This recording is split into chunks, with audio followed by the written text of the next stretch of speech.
Palang araw po sa inyo lahat. Nandito naman po ang Iwaga ng Pangasinan na magbagi po naman karunungan din po sa inyo.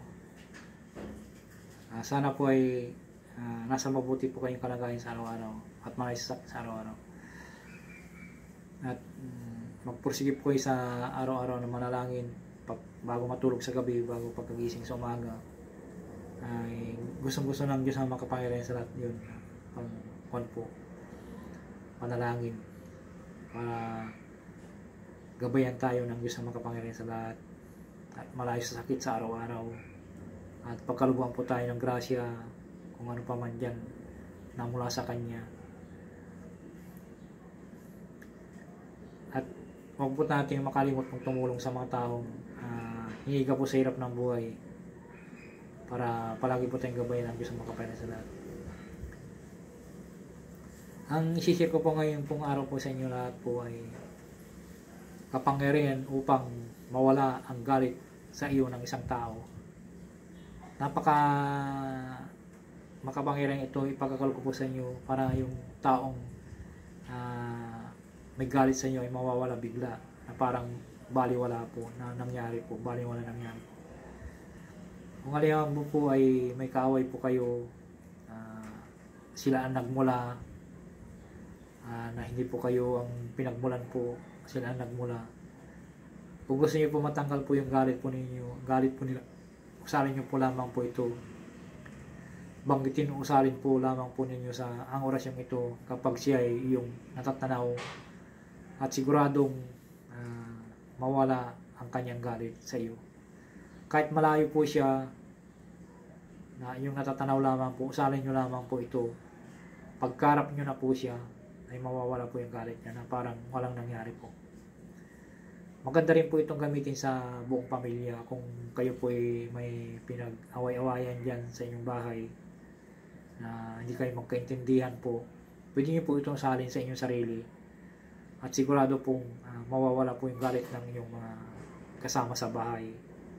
Kung nakagalit naman po kayo ng asawa po ninyo, pwede niyo po ito salin o mga anak niyo, salin niyo lamang po ito at mawawala po yung galit nila sa inyo po.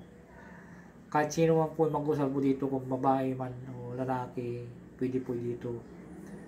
Wala pong posible sa Diyos na makapangyarihan sa lahat kung nausal po ito na nakipagkakalob po sa inyo pangwala ng galit ng isang tao. Makapangyarihan upang mawala ang galit ng isang tao, galit sa iyo ng isang tao. Narito po ang orasyon po. Salvos, salvos.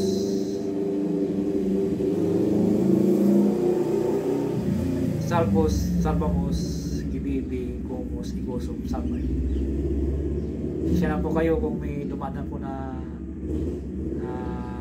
kapitbahay po na yung motor niya po ay maingay. Siya na po kayo. Sana po maunawaan po ninyo ito.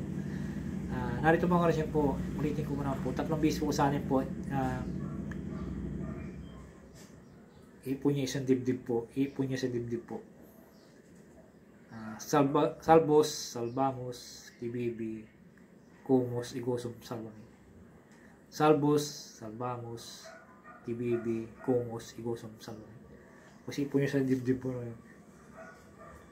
At pwede niyo po itong usalin po. Kung nasa bahay po kayo, isipon niya sa dibdib po niyo.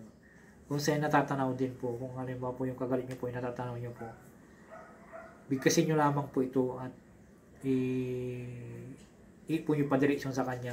Kahit malayo siya, kahit hindi nyo pa matatanaw, kahit na hindi kayo nakikita, o halimbawa po malayo siya, pero nakikita nyo po siya. Kahit na yung hangin po, pa ganyan yung hangin, tapos nandito po kayo, ipo nyo lamang po ito. Ang hangin po, pag ganun yung hangin, papunta sa kanya po yung hangin po na kakasi po yung orasyon po. Kasi ang orasyon po ay napaka-tibay po yan, makapangyarihan po yung orasyon. Basta tama lamang pamamaraan po yung gagamitin po ninyo at kakasi po sa inyo. At huwag po kayong magalinlangan. Kung inuusal nyo po ito, ay huwag kayong magalinlangan. Masalo kung nasa kagipitan po kayo, huwag kayong magalinlangan. Gamitin nyo lamang po sa kabutihan. Huwag yung gamitin na paglaruan po. Maraming salamat po sa pag-unawa po. Maraming salamat. Pangasinan po.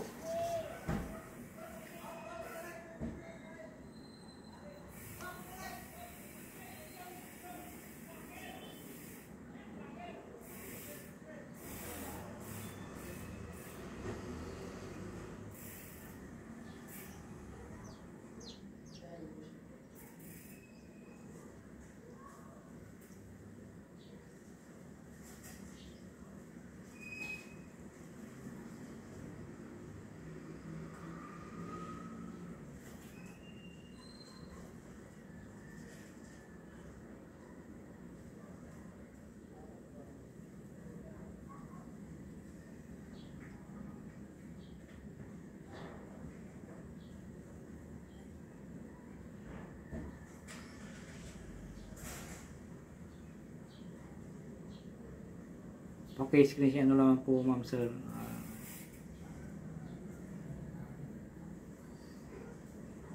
Maraming salamat po sa inyo lahat.